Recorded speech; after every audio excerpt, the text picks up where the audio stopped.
we're back for our college football best bets here on the channel. 10 of them obviously here for week number 6. You're going to see, we're going to have to dig deep this week, guys. We're digging deep into the group of 5. Now, there are going to be some Power 4 games we're going to look into, but there is quite a bit of the group of 5, more group of 5 than we've had all year long, and I'll get to that in just a few moments. But folks, before we get into the video, make sure to hit that subscribe button down below for some more college football predictions and best bets here on the channel. Earlier in the week, we posted our full college football week 6 predictions. That is 9 minutes short approximately of 4 hours. So go make sure to check out that video. That is linked in the description down below. Go make sure to check out our NFL predictions as well. Those are linked. Our MLB best bets daily. And again, NFL predictions and NFL best bets will be tomorrow. Best bets early in the day on Saturday. And player props later in the day around 5 o'clock on Saturday, probably 6. Make sure to go check both those out on the channel. And Greedo plays MMA this week, UFC PFL, or PFL predictions.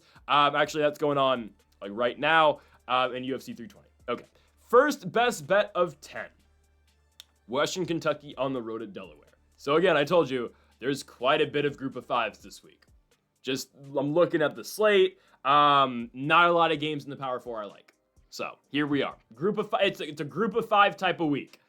Western Kentucky going on the road to beat Delaware. It is the earliest game we can get other than Sam Houston and New Mexico State from Las Cruces last night in the Conference USA. So let's continue with more CUSA football at 4 o'clock today. WKU on the road at Delaware. I don't think Delaware's ready for this. And I know Western Kentucky played a competitive game on the road against Missouri State last time out. I understand.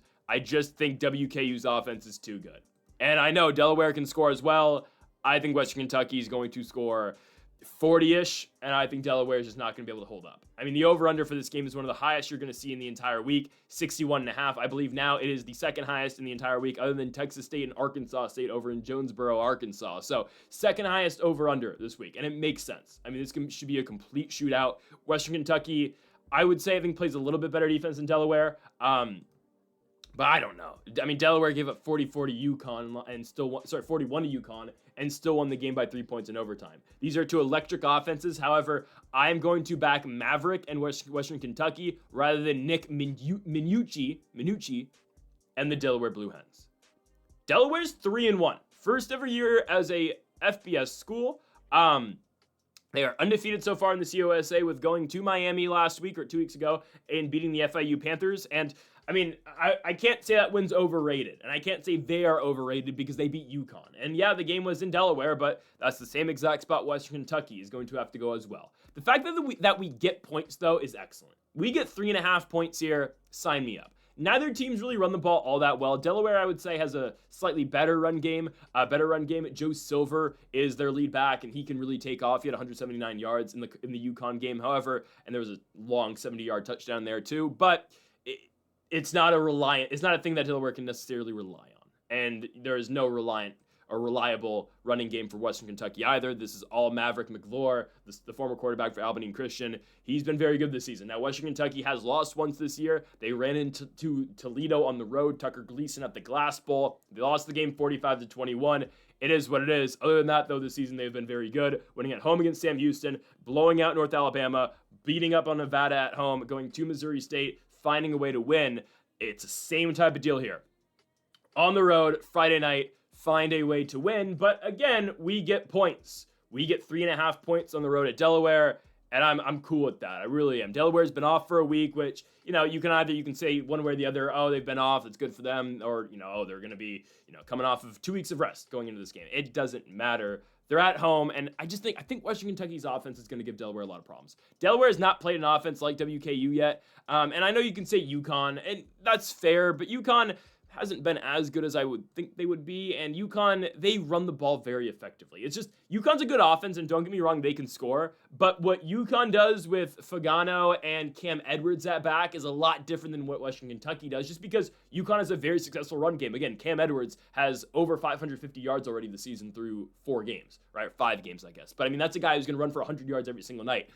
WKU doesn't have that. And again, it's not Caden Vetkamp anymore. He plays for the Owls of FAU, but Maverick's done a great job stepping up, and I believe Western Kentucky is able to keep the game close. Will they win? I believe so, but I say this all the time, if we are given points, we are going to take those points. So minus 130 for plus 3.5 for the Western Kentucky Hilltoppers. I think it's a great spot. I think it's a great value for us. I know it's a Friday night game, first night game ever at Delaware, and I need to mention Delaware's only lost this year. It's against a Power 4 team, obviously from the Big 12 and the Colorado Buffaloes, so it's not a bad loss at all. But neither of these teams really run, and I know the game's in Delaware, but it's the toughest game the Blue Hens have had so far at home since becoming an FBS school.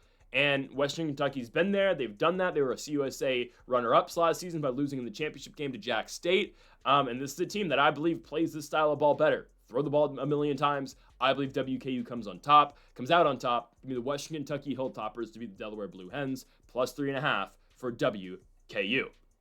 We've got multiple bets on Friday this week because our second best bet comes in 3 hours after that game. Let's go to CFCU Stadium in San Jose, California. The San Jose State Spartans host the New Mexico Lobos.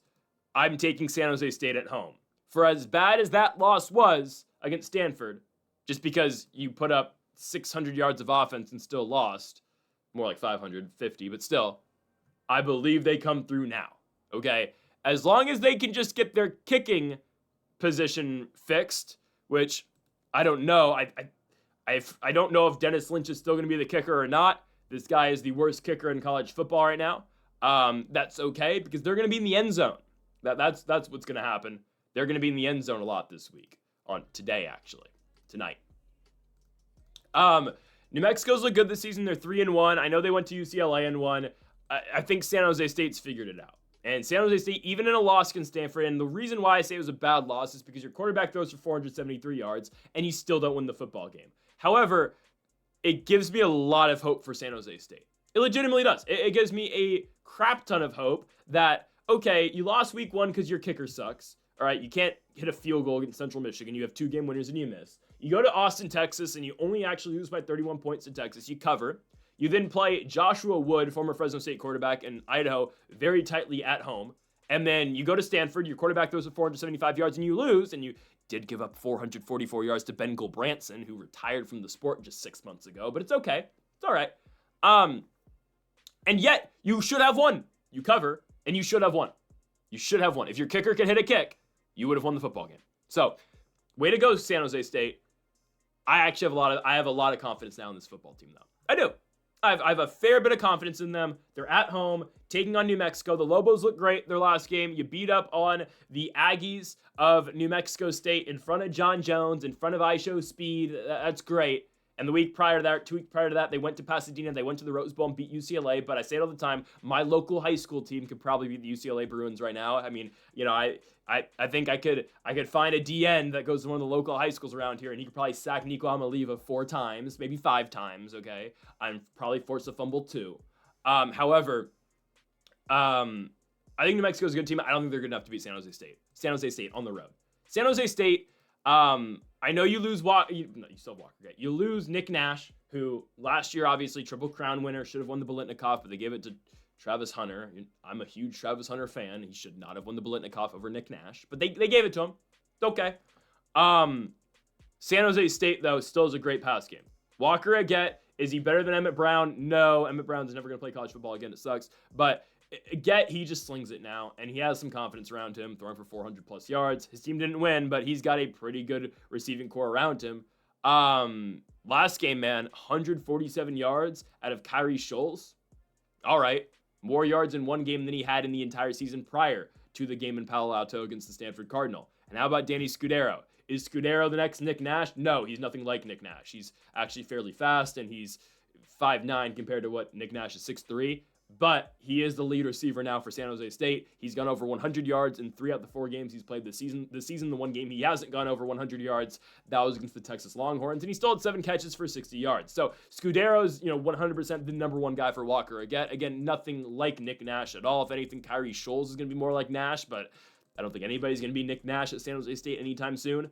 But I believe the Spartans win this game at home over New Mexico. Jack Lane's all right. He's been playing good football. I can't dispute that. New Mexico's playing well this season. Jack Lane throws for 300-plus yards in their last game in the Battle of New Mexico against the Aggies, and they can run the ball too. They've got 2 very capable running backs, and Scotty Humphrey and Damon Bankston. I still don't. And they got DJ McKinney too. They have 3 really good backs. But I like San Jose State. San Jose State's run D is still pretty solid. It's just their secondary that concerns me. The same thing that happened to them last season, right? Run D was really good, and they would just get torched over the top. I still got to go with SJSU here. They're at home. Are they going to get a crowd? No, because welcome to the Bay Area. No team in the Bay Area gets a crowd other than the San Francisco Giants, the Golden State Warriors, the Valkyries, and the Giants. Not the Giants, sorry, the Niners. I already included the Giants. If you play in San Jose, you don't get a crowd. You play at Stanford, you don't get a crowd. San Jose State, Sharks, Stanford Cardinal, they don't get crowds because Bay Area sports suck, unfortunately. Not the teams, just the fans suck. Regardless, though, give me the San Jose State Spartans in front of maybe 500 people. They will beat the New Mexico Lobos. The past game is going to give New Mexico a lot of fits, and I believe San Jose State's going to do it. SJSU at home wins and covers the 2.5 points. Or take the money line like we're doing here, because screw the points. We're taking minus 135 because, it could be competitive. But I think San Jose State's going to find a way to close. Let's go to Saturday's games. I told you it's a group of 5 type week. Okay, there will be some Power 4 games, but I'm gonna take my chances not going with North Carolina plus 14.5 and not going with Michigan State plus 11.5 on the road. Instead, I'm gonna go with the Air Force on the road against Navy. I think this is a crazy line because of the way Air Force plays. Guys, Air Force may give up 45 points, but you're damn sure they're gonna score 35 as well. That's just what they do. And the one exception is week 2. At Utah State, or week 3 actually, at Utah State against Bryson Barnes and the Utah State Aggies. They give up 49 points and they can only put up 30. And I know they technically do not cover this line against Boise State, but it's Boise. They lose 49-37. Guys, they're playing a Navy team that I just don't think is going to be able to score enough points to get away from them. I believe Navy's going to win the football game. The game is in Annapolis, Maryland. But asking Navy to cover 11.5 points, and I'm seeing 12.5 on some books, perfect. If we get 12.5, even better. Take the Air Force here. Guys, Air Force is going to score points, and they're going to score a bunch of points. Liam Zarka. If Air Force is just a little bit better, you'd be hearing about Liam Zarka on a national standpoint, on a Bryson Daly type level. I get it, different military schools, but hear me out here. Liam Zarka, since fully taking over as the starting quarterback for the Air Force, back-to-back weeks, his team has scored 37 and 35 points. Week 4 against Boise, Zarka, 250 passing yards and 110 rushing yards. Team puts up 37 points. And last week against the Hawaii Rainbow Warriors, 300 yards passing and 140 yards rushing. Yeah. Sign me up for that. Cade Harris, too, who can kind of run the ball at the back. They will run him out the backfield, and he can catch passes, too. Yeah, he's got 100 plus yards in back-to-back games.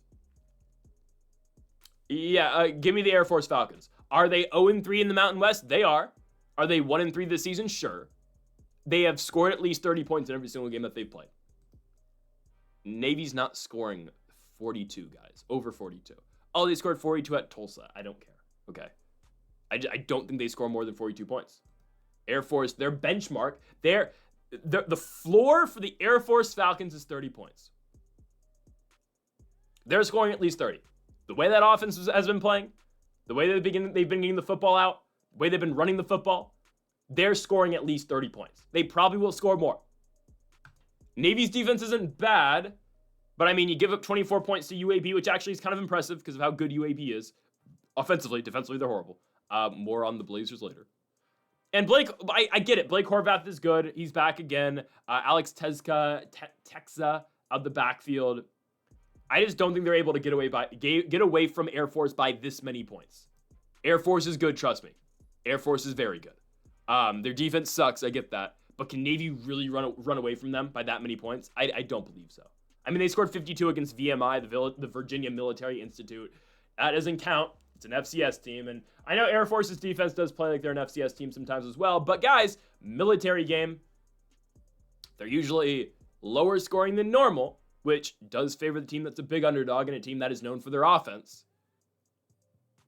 And also, again, Air Force... I don't believe in the Navy offense. Navy scores 21 points last week against Rice. I know Rice is pretty decent. But, I don't know. If they're just able to shut down Horvath's legs, make him throw, you're in a pretty good spot. And I know it's a tough ask for Air Force because they do not play defense at all, but I like the Falcons in the spot. I like what Zarka's done. I know again Zarka has not started a game away from Colorado Springs, Colorado, but I'm okay with this. Give me the Air Force Falcons to go on the road to Annapolis. Long trip, but I believe 11.5 points is just too many. If we get 12.5, even better. Give me the Air Force Falcons on the road in Annapolis, it's a tongue twister, to cover against the Navy midshipmen. On now to our fourth best bet of the video. We go to the aforementioned University of Alabama Birmingham Blazers. Yeah, 4 games, 4 group of 5s. Yep. Stay locked in, folks. There's gonna be more. However, here we are again, back with the group of 5. Taking UAB here. Trust me, there are gonna be some Power 4 teams, not many, but there will be some. I'm going with UAB. Okay, I am going with the University of Alabama Birmingham because of their ability to score and their ability to score a lot. Asking another military institute, asking the Army Black Knights to walk into Birmingham, Alabama and win by more than a touchdown is asking a lot out of this team right now. It's asking a lot considering the way Army has played. Army last week goes to ECU and loses 28-6 to Caden Hauser and the Pirates. Week before, they do score 38. They still lose, though, 45-38 at home against the North Texas Mean Green and Drew Mestamaker. Week before that, they go to K-State and they win. That's an outlier. Kansas State sucks. I don't care. They won last week. They suck. Baylor is probably going to put belt to ass on them this week. But, you know, I've learned my lesson betting against K-State, and I'm not putting any more faith and trust into Sawyer Robertson and Baylor, even though I think he's good. Both of those teams have gotten me in the past, so I'm not going to do it this week. And instead, I'm going to be watching this on ESPNU because why not? Army beats Kansas State, don't care. They lost to Tarleton State. So if this game was a 4.5 or a 3.5 point spread, I'd stay away. But asking Army to cover more than a touchdown on the road, the way that they're playing against UAB's offense, oh hell no. Guys, the University of Alabama Birmingham, do they play defense? They don't. They are like the Air Force. They don't play defense. But my goodness, is their offense good when they are playing bad teams. They lose by 14 to Navy. Well, hate to break it to you, Navy's much better than Army is this season. Much better than Army is. They did give up 42 points to the Alabama State Hornets, who play in the SWAC conference, but Alabama State's got a quarterback who's really good, who's going to play in the group of 5 or maybe even Power 4 next season. I could see him playing like in the Big 12. I see him playing the ACC. Good. But UAB's good because of their pass offense. They don't really run the ball at all. But Jalen Kitna is going to sling it every single week he's out there. Guys, Jalen Kitna has had 3 straight games with over 300 yards. The one game he didn't, he had 250 yards, and that was actually the one game in the season they've been able to run the football. Now, is it concerning this team only beat the Akron Zips? Yes, the lowly Akron Zips by 3 points. It is. It 100% is, and I'm not going to deny that. I don't like the fact that you're only beating Akron by 3 points. That's the defense's fault, though. It is. I mean, Akron's got a horrible offense. You got your quarterback out over there. They're shuffling in between 2 guys. I don't know. It's a mess with what's going on at Akron right now. But that was still Ben Finley when they played that game. I just expect UAB to score. And I've seen Army give a bunch of points to Tarleton State. I've seen them give up a bunch of points to North Texas in overtime. It's a game they actually came back and had a chance to win if they could have, actually pushed the ball downfield in that final drive instead of just settling for a field goal. But that's neither here or there. Guys, the Army offense is just not even close to what it was last season. Last year of Army football was spectacular. It was a sight to behold what the Army Black Knights did last year. It was unbelievable, right? I mean, guys, look how good Tulane is this season. And I get it, different team, but Tulane still had Darian Mensah at quarterback. The same Darian Mensah who's playing for Duke this season and playing fairly well for the Duke Blue Devils. More on them later. Army was ranked in the American Athletic Championship game, and they beat them 35-14. You had Bryson Daly on that team, who was phenomenal. Absolutely phenomenal. Got votes to win the Heisman Trophy. A guy who, maybe could have played in the NFL, but just couldn't because he's got to go serve in the military right now. And you also had a running back in Kanye Udo who transferred to go to Arizona State because life of the party, come on now. Anyways, he's advancing his football career but by getting 8 snaps a game. But you had those 2 guys. You had Noah Short, who's still back this season. I mean, that was just an all-around very loaded team. You had Reynolds as well. That team was good. The team was very good last year. They're nowhere close to where they were last year, though. They're nowhere close. Nothing against Dwayne Coleman. I think he's a decent quarterback and decent, obviously, option/Army quarterback. He's no Bryson Daly. Guys, Bryson Daly would rip off 80-yard runs in games, and he would have 200 total rushing yards. He was a 1,000-yard passer and a 1,500-yard rusher for the Army Black Knights in the same season. I mean, do you know how remarkable that is? Especially at Army?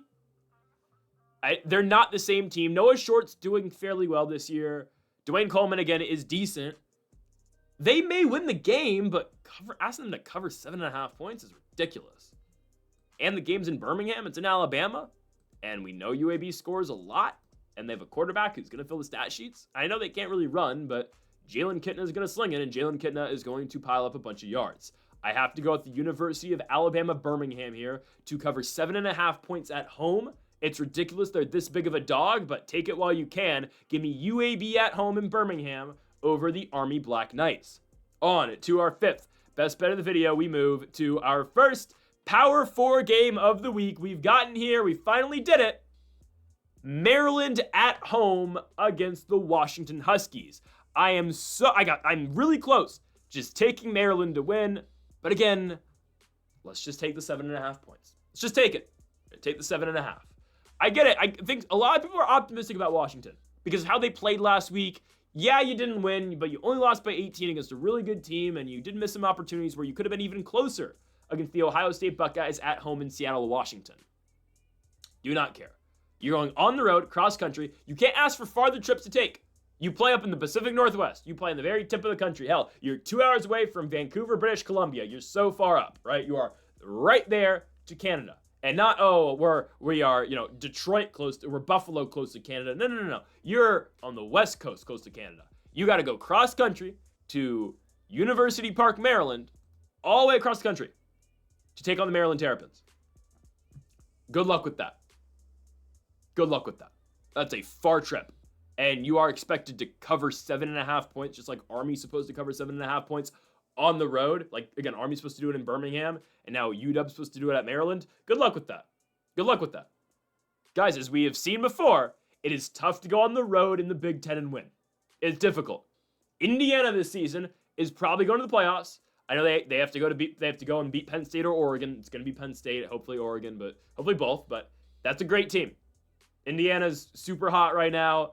Everyone's high on the Hoosiers like I was last season, so, should have joined the party while you could last season. Early in the year, too. Anyways, it's hard to go on the road and win the Big Ten. Indiana last week goes to Iowa, and I get it. Iowa's kind of a different team because they just play really great defense, and their offense sucks, but it's okay. Indiana's expected to go to the playoffs this season and potentially go to the Big Ten championship game. They had trouble at Iowa, and they should have covered, but Mendoza runs out the back of the end zone to end the game, but it's okay. They don't cover there. Different stylistic game, obviously, between UW and Maryland, but Washington's got to go across the country. Big Ten environment. A Maryland team that has not had this much momentum around them in a very long time. I mean, when's the last time Maryland was 4-0 heading into Big Ten? Sorry, 4-0 going into, I guess, okay, they were 4-0 like 3 years ago with, I forgot, the Tailia Tagovailoa year. They were 5-0 at one point because they did beat the Hoosiers that year. But still, they haven't had this much momentum in a while. And here's the difference, though. You had Tagovailoa back then when he was a senior. It wasn't that great. You got Malik Washington, who has all the makings of being one of the best quarterbacks in college football, like next season. He is a freshman. If he wants to transfer out, there are going to be big-time programs where he can play, or he can stay at Maryland and become the guy at the University of Maryland. My money's on he's going to leave. I'm just going to be honest. Like, this dude's 6'5". He's got a cannon. He's really good, and there's going to be places for him to play in the South next year. I mean, some team down there is going to try to call for him. Some team's going to try to grab him. I mean, University of Georgia. I know, they have a bunch of guys coming up. University of Georgia. Ole Miss, because Chambliss will be gone. I mean, I'm telling you, there are teams in the South that are going to be calling next season on Malik Washington who have quarterbacks that are going to be, graduating. And if he wants to stay at Baylor, that option will be there for him. At Maryland, that option will be there for him. But this guy is incredible. He is. He is a very good quarterback. He has a cannon of an arm. And Maryland's picking up momentum now. They're gaining steam. And you get Washington at home. I get Washington. Their offense is great. Damon Williams, who I think is pretty locked in at UW. I'm not too concerned he's going to leave there. But they're paying Damon quite a bit. Damon Williams is very good. I will not deny that. Damon Williams is great. Jenna Coleman, one of the better running backs in college football. I'm telling you, though, it does not matter how good of an offense you have. I know Maryland doesn't have an Iowa-type defense, but going on the road in the Big Ten and being asked to cover more than a touchdown is a lot. And you're not Ohio State, who obviously just went into Washington and covered against the Huskies. You still got to play a very good team. It's not like, again, Washington's good, but they're not ranked. They maybe should be ranked. They're 3-1. And they do score a lot. Maryland can score too. And I'm telling you, Malik Washington is that guy. Just saying. So expect a lot of points. And just a lot of points that I don't think Washington's going to be able to completely able to cover. I think they're going to score, but I think Maryland's going to score too. They have figured it out in the last 2 weeks. Guys, this team went to Madison, Wisconsin and won by 17 points. I know Wisconsin's bottom of the barrel in the Big Ten right now. I understand that, but still. I believe in Malik Washington. He's got a really good receiver as well, who has had back-to-back 100 yards game in Octavian Smith, who had back-to-back 100-yard games. Yeah, I'm going with the Terrapins right now. Not to say Washington can't win, but asking them to win by more than a touchdown, like we went over earlier, is difficult to do. Give me the Maryland Terrapins at home plus 7.5 against the Washington Huskies. On now to our 6th best bet of the video, we go to another money line. So it was fun while it lasted in the Power 4. It really was. Time to drop back down to the G5. Appalachian State at home. Give me App State at home here to beat the Oregon State Beavers. Guys, we cannot trust a team in Oregon State who is not good. Guys, I know it was Houston. Houston's a good team. Connor Wagman's playing well this year. I get it. Houston's undefeated. If you could not win that game, I'm not talking about right out the gates. If you couldn't beat that team up 14 points with 6 minutes to go, you're not beating anybody. You are not beating anybody except for Lafayette, who rolls into Corvallis in 2 weeks. Coach is on the hot seat. Time's ticking for Oregon State. You're 0-5, and now you got to walk into Appalachian State. You got to go all the way to Boone, North Carolina, take on the Mountaineers. Is this an Appalachian State team that's lost back-to-back games? It is. Both those games are on the road. Did they only beat Lindenwood by 7 points at home? Yeah. They did beat up on Charlotte at the Duke's Mayo Classic. I don't care. Something about Oregon State, they can't win football games. Can't win at home. Can't win on the road. They S-U-C-K suck. Now, is this by far the easiest team Oregon State's had to play this season? It is. And do I still really like Malik Murphy? I do. I think he's great. I think he's burning a season here. He hasn't really, held on to the football too well. I for sure can guarantee you he's taking his talents somewhere else for his senior season. I can almost guarantee that. But I've fallen into this trap too many times this year. We've fallen in the trap already in the Cal game, the Fresno game. I started believing again just watching the Houston game. Not even like we had Oregon State that week. I actually had Houston, but I'm watching the game like, okay, I'm getting excited for the Beavs. I'm actually going to get one done. No. How are you worse than Wazoo? You spent more money than Wazoo in the offseason. You looked better in the offseason than Wazoo. And you're 0-5. I know App State's not been good. I completely get that. They are 2-2 this season. AJ Swan has struggled, but they have a run game. Oregon State's got a run game too. They've got an evolving run game. I will say that. Hankerson, still got carries last week, but it was a lot of Cornell Hatcher who ran the ball fairly well last week for the Beavs on a Friday night in Corvallis. App State's going to pound the rock. AJ Swan, he had a really good week one of the Duke's Mayo Classic against Charlotte, threw for 370 yards, threw for 295 against Lindenwood, and then completely fell back down to earth against Southern Miss on the road and Boise on the road. But again, guys, those are road games. You go to Mississippi and lose. Again, I think very highly of the Golden Eagles out of the Sun Belt. They were part of our best bets in the last 2 weeks. Boise State on the road is tough to go on the Smurf turf and play Boise up in Idaho. It is difficult to do. You've got a run game. You got AJ Swan, who's a good quarterback, who just needs to find his ways a little bit. I'm not really that concerned about Appalachian State here. I think they win. Guys, I can't trust an Oregon State right now. I can't do it. Cannot do it at all. Is Malik Murphy a talent? He is. He's been a little underwhelming. It's been a little underwhelming since the Fresno game. I'm telling you, that game broke them. It did. You were supposed to win that game. You didn't have a damn long snapper, so you lost the game because you couldn't complete a long snap. Fresno's good. Don't get me wrong. I like Fresno quite a bit. I think Fresno might win the Mountain West right now. I don't know. I really like that defense. I think the run game is really good. I think E.J. Warner is continuing to play really good football for the Bulldogs. More on them later. But I just, it's a demoralizing loss for them, and they've been demoralized ever since. So I'm going with the App State Mountaineers here. I'm taking Appalachian State at home. By the way, again, Oregon State's got to go cross country and play this football game. They've been bad as it is at home in Corvallis. What makes you think they're going to go to Appalachian State and win? The fact that App State's been bad, I get that.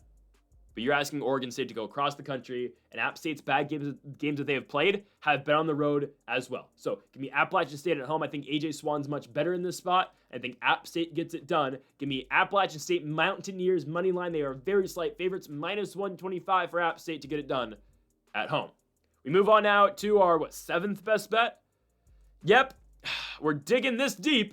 Give me the Troy Trojans to win at home against the South Alabama Jaguars. Okay, this one may be number one this week. It may be. This might be the number one best bet I have. And yes, it is the damn Troy Trojans. I don't know why this game's so close in the odds. I don't get it. Am I missing something here? Am I missing something? I mean, I fully understand that Goose Crowder is not going to play this football game. At least that's what I've seen. It's Tucker Kilcrease. Okay. I mean, Tucker Kilcrease last week, 2 weeks ago, goes on the road and beats Buffalo. I think highly of Buffalo. They've been a little underwhelming this season, but they are still very playable, at least in the Mid-American Conference, and there's a chance they could potentially win the Mid-American Conference still. I believe Goose Crowder is still out, right? And that's okay. Because I believe Tucker Kilcrease is going to do a good enough job. And I look at the run game out of Troy. It's a capable run game, but where they win is on their defense.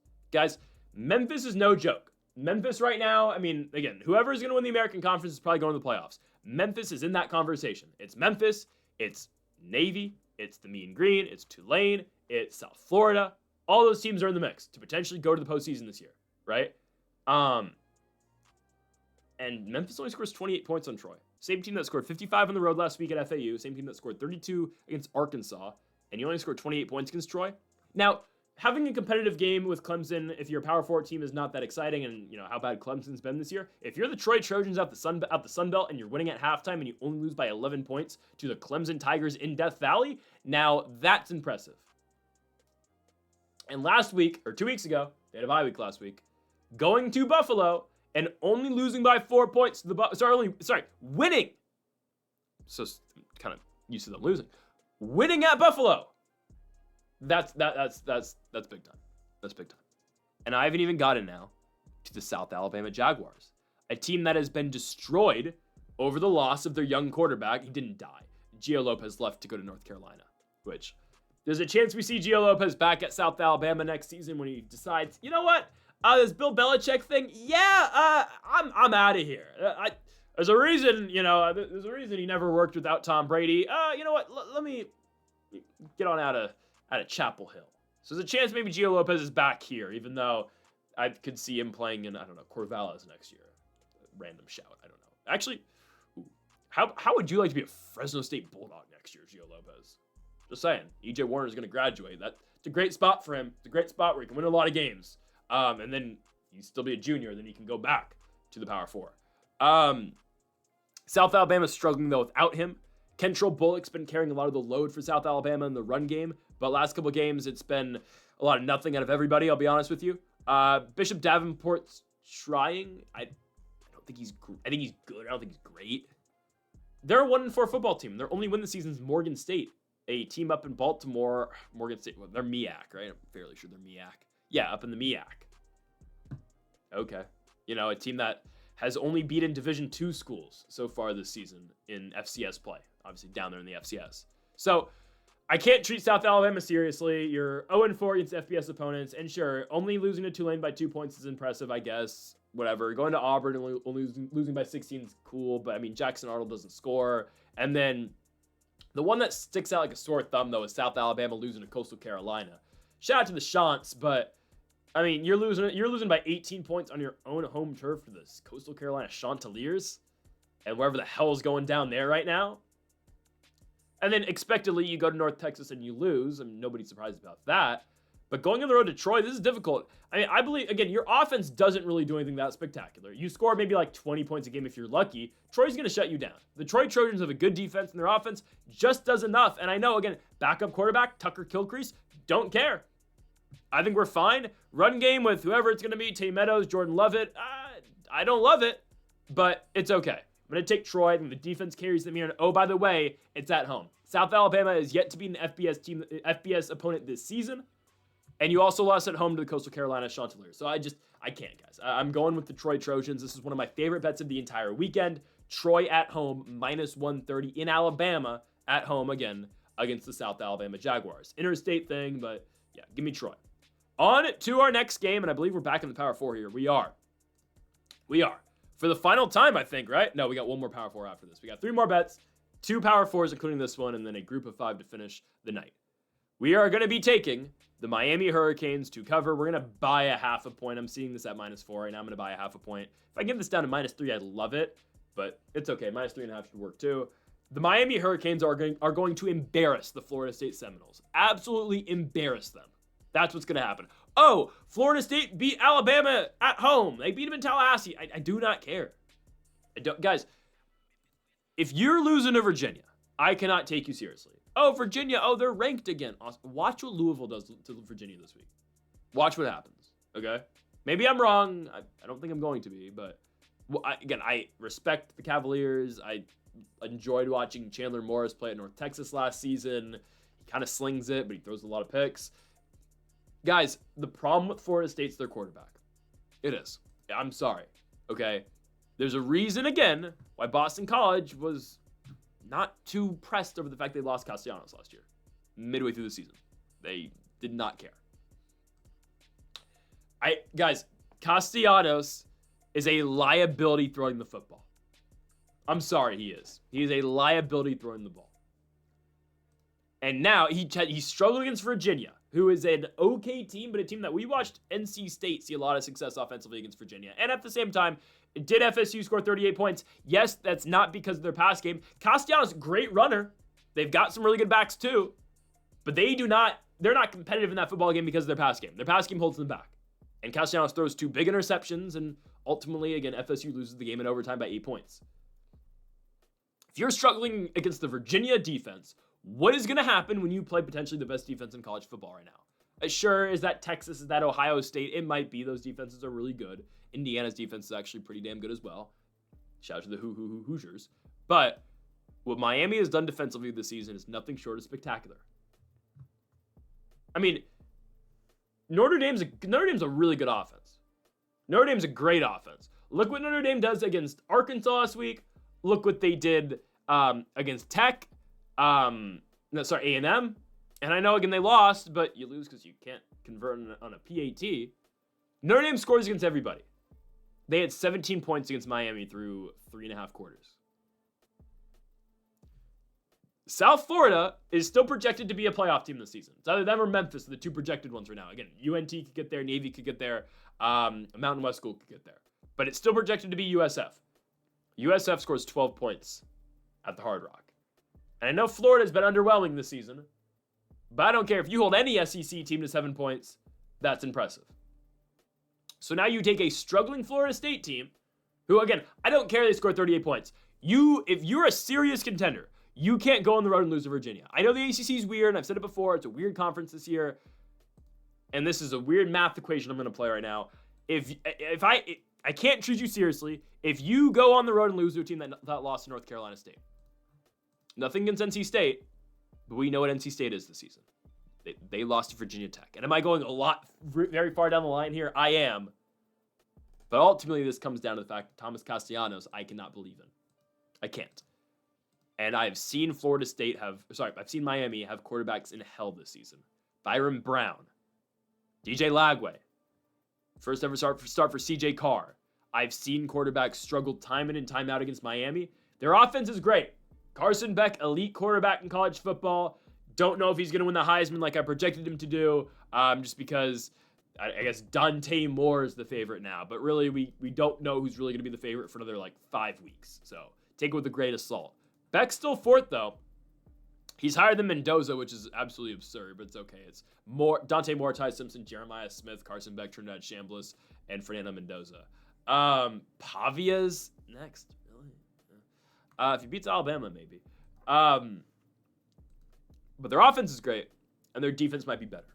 Miami might be the best team in college football. They might be. Indiana's great. They really are. Obviously, we know Ohio State's good. We know Oregon's really good. Oregon should probably be ranked number 1, but they're not. It doesn't make sense. But Miami is that damn good this season. And I would be shocked if they don't completely put belt to ass on Florida State. The only reason this game is somewhat close in the odds, and the only reason why people are even considering taking the Seminoles, is because the game's in Tallahassee and because of what Alabama did in Tallahassee as well. It's a different. Alabama's playing like a whole other team now, and that was a complete month ago now, guys. 4 weeks we are separated from that. Oh, that's the reason why we're taking FSU, because they played so well in Tallahassee game 1. You don't know how good Miami really is. They are the best team in college football this season. At least one of them. They're top 3. Florida State shouldn't even be ranked. Why is Virginia, and again, I don't think Virginia's that great, but why is Virginia 24 or 23? And why is FSU 18? Virginia just beat them last week. Why is Virginia beneath Florida State in the rankings? FSU is extremely lucky that they're still ranked in the top 20. Give me the Miami Hurricanes, who are legit. Next up, the final Power 4 game of the week. Let's go to Berkeley. Duke on the road against Cal. Now, I don't think Duke's going to fall into the same trap that the Minnesota Golden Gophers did just 3 weeks ago. Minnesota goes on the road, they go cross country, they go to California, and they lose late night ball over in Berkeley. I don't think Duke falls into that same trap. Because, guys, California is at an all-time low. When California beat Miami, there were legitimate talks, and I was thinking it, can Cal actually go to the playoffs? Because Cal, even though they are not anywhere close to the strength and the team that the Indiana Hoosiers were last year, you had to look at their schedule like I saw last year with Indiana. I said, okay, they're going to lose one game, and it'd be really hard to keep them out the playoffs. And they are really talented. They were talented last year. They're even better this year. But I looked at Cal, and I said, okay, look at their schedule. Nobody thought they were going to lose to San Diego State. And then, they should probably win out. Now, they lose to SJSU on the road. Somehow they beat Boston College. Guys, I'm going to credit that more to San Diego State is an absolute joke. And sorry, not San Diego State. Boston College is an absolute joke.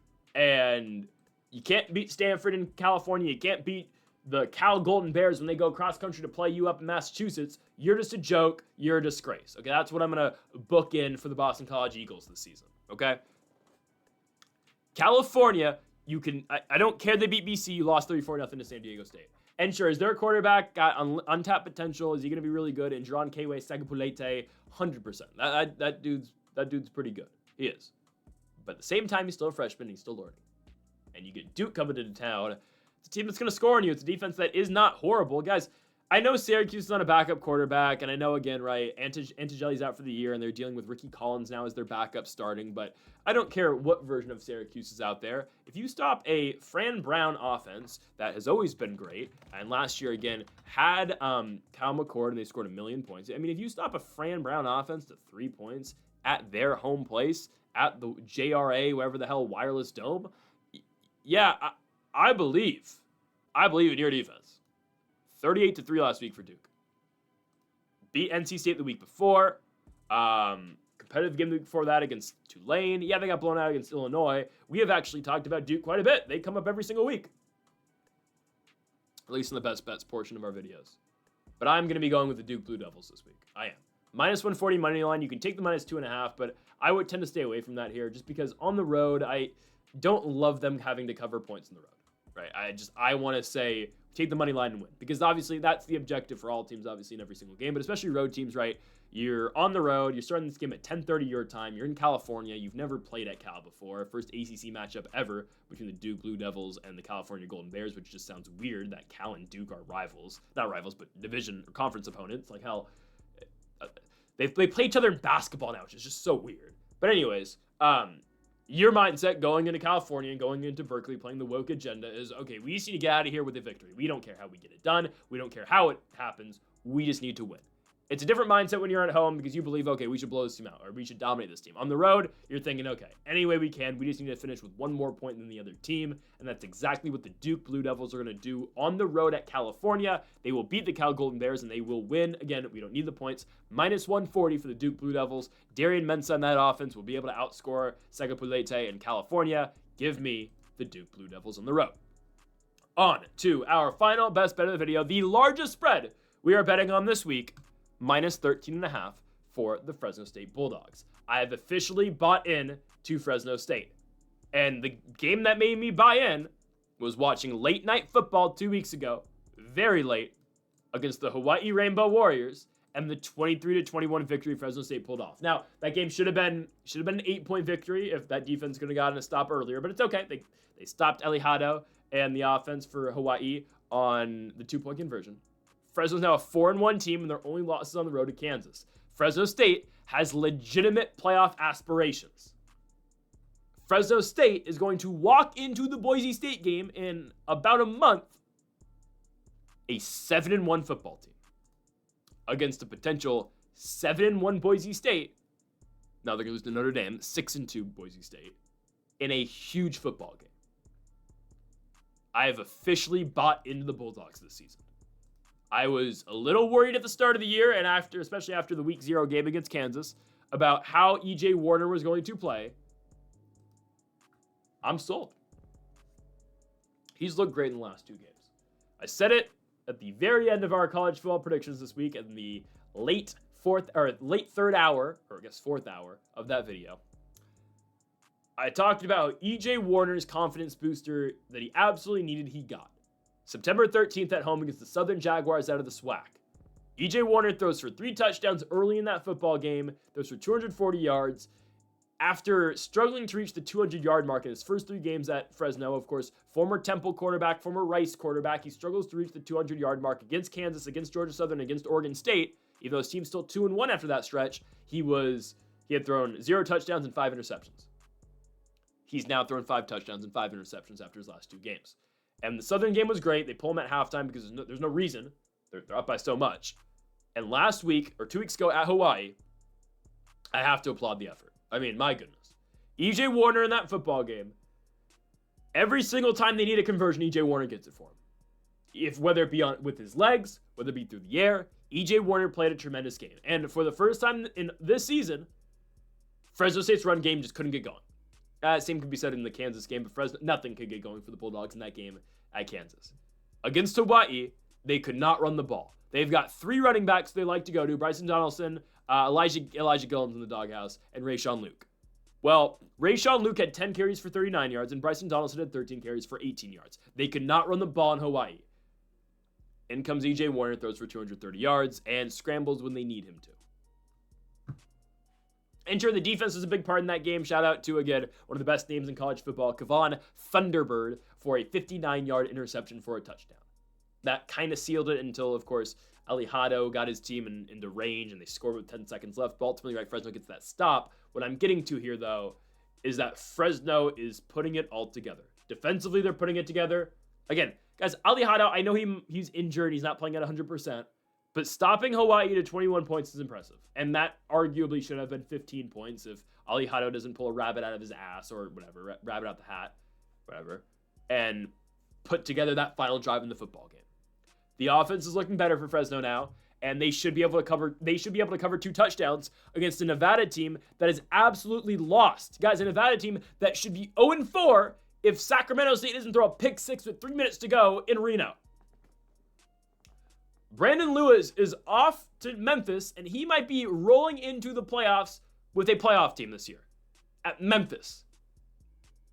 He gets pushed out the door because Chuba Purdy is brothers with an NFL quarterback, obviously Brock Purdy, who's injured again, by the way, did not play Thursday Night Football last night. And Chuba's been absolutely horrible. Yes, they're a 1-3 football team. You lost at home in Reno to Middle Tennessee. If that doesn't scream to you, you suck. I don't know what does. Middle Tennessee out the CUSA. You guys, CUSA teams never go on the road and win. let alone go to the West Coast and win? What? Are we in the Twilight Zone?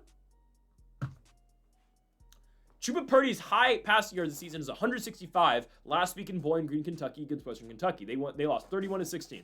You lose to Penn State on the road week 1. Okay, fine. You barely beat Sac State, a game you were going to lose before you got a pick six with 3 minutes to go because Sac State can't figure it out. But you win that game 20-17. You lose to Middle Tennessee 14-13 in Reno at UNR. And then you go to Western Kentucky and you get blown out essentially. And you have no answers on offense. You need to score to keep up with Fresno. And I will give Chuba a little bit of credit. Most of where he does his damage is with his legs and with the ground game. You need to be able to throw the ball to beat Fresno, though. You have to. Absolutely have to. I don't see it happening tonight. I don't see it happening, and I don't think the game's competitive at all.